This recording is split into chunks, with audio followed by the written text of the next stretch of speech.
Hey guys, so my voice is lower because I have a bad cold, but doesn't stop me from working on my customs and my dioramas. So anyway, I thought I'd use this one to not only update you on the flying cop car Blade Runner-esque Total Recall remake. I just watched it yesterday. Pretty good. I'd like Kate Beckinsale to be after you. That's a nightmare. But anyway, I thought I'd show you little tools and techniques when you use hot glue, because I use hot glue a lot.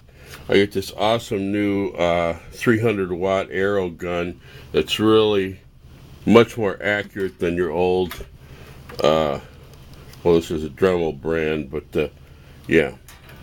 So anyway, you got blobs and strings and blobs.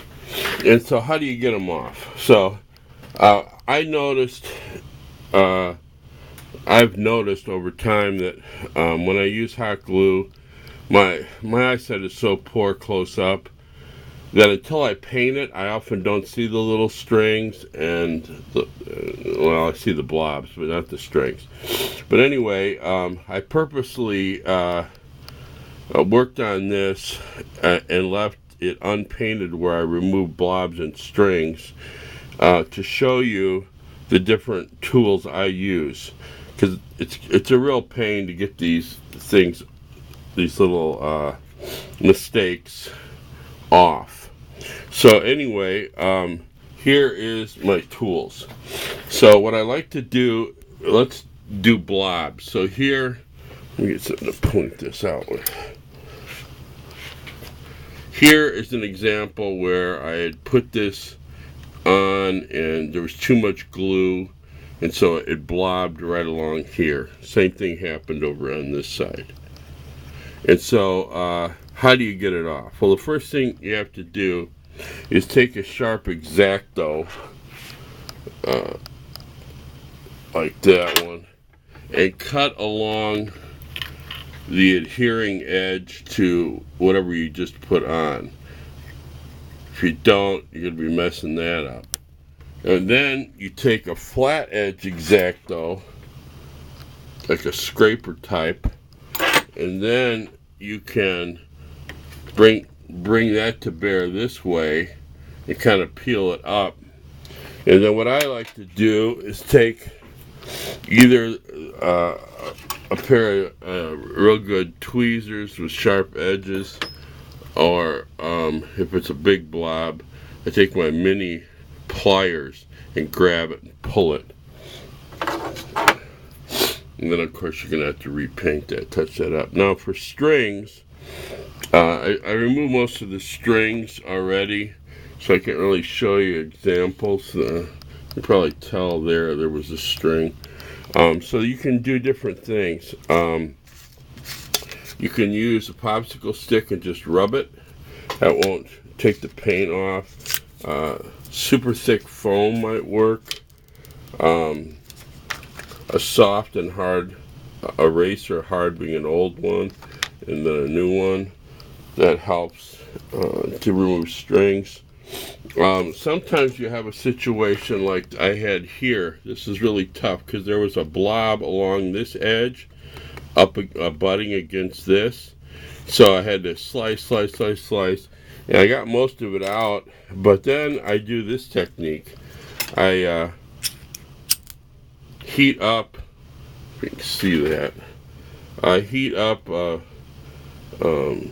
wire that I've mounted to this, and then what you can do is, once it's hot enough, you can take it along the glue if you're careful. And I'm not careful because I don't have my glasses on, but along there, that's what I did to kind of melt excuse me, the rest of the glue down in there. So there you go.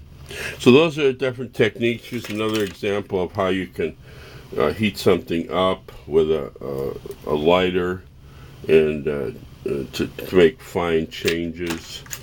can use this. I always stick a sharp, the sharp edge in a foam piece, because if you're gonna stick yourself, I mean, if it's possible, you're gonna do it. It's like Murphy's Law. And then finally, why do I have this? Well, sometimes a real stubborn blob just won't give it up, so I use this little tiny screwdriver and this little tiny hammer to kind of chisel it off. Okay, so what have I done here? Well, I can show you an example where I'm going to need to heat up some, where do I put it? The same with the wire on it, the lighter with the wire. And see, there's some glue there. I got to clean up. So the other thing I wanted to show you is using wood filler as body, like Bondo. So this is Elmer's Carpenter's wood filler. It's about $5. And you get quite a bit. If you want to get more, you spend like $7 for twice as much. But it's relatively cheap compared to 3M products and actual automotive stuff, and easy to work with. It's paintable and sandable. So I have not sanded this or done any touch-up. This is just putting it on to fill this gap here. I did it there, and I did it on this side. Just had even a bigger gap. So I'm going to sand all that, clean that all up, and paint it.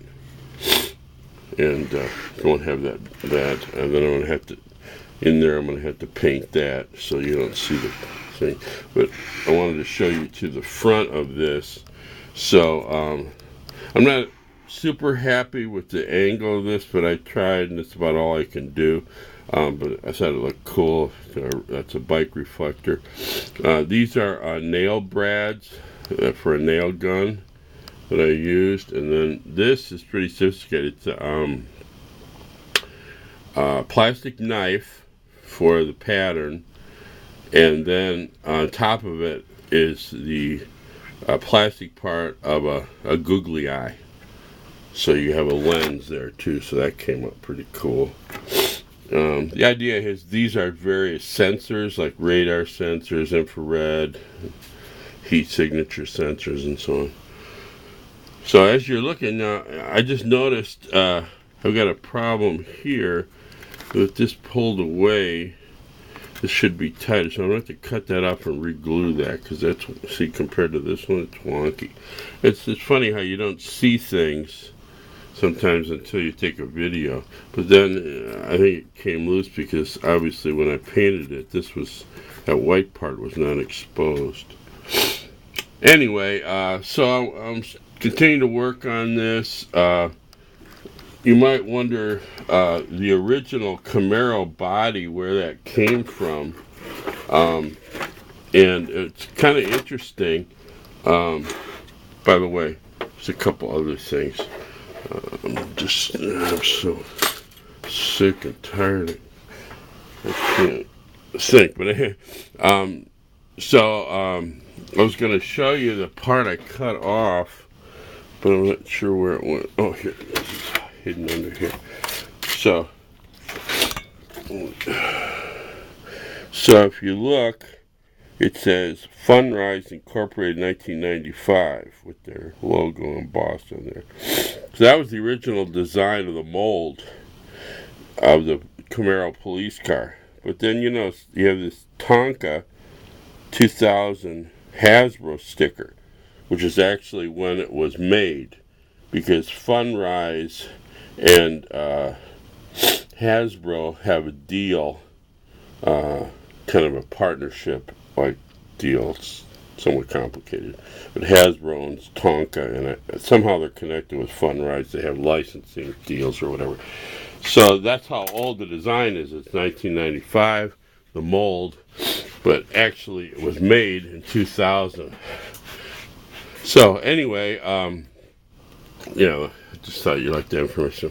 One other thing I'll show you is I was working on some stuff I could use to display this. So here's going to be the acrylic signage. So do that. You can actually probably like that.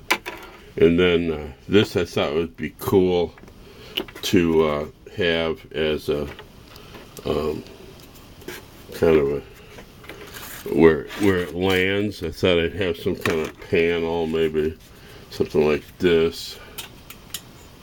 With this is a fake alarm thing. You should put this in your car to make people think you have an actual legit alarm. So I thought that would be kind of cool. Turn the lights off a little here. Pretty cool, huh? So have a platform, not a white one, probably a metal one, and be kind of cool. One other thing, talk about making a mistake when you're tired. So I carefully peeled off all the stickers that were on the original cop car, and I put them on this piece of plastic. See? And then in my tired state, I said, well, this keeps on falling over, so I'll glue it to this base. Well, I forgot that I had a bunch of the stickers under here, so I glued the stickers. And I wasn't going to use them anyway, but I was going to use them as a template, so I can still use some of them. But yeah, that was a mistake just because I was so tired. I got to deal with this hip problem was keeping me up and waking me up. So for the seizure-inducing lightage and the Blade Runner-esque cop car that's getting close to finishing, I am skphile, and I'm out.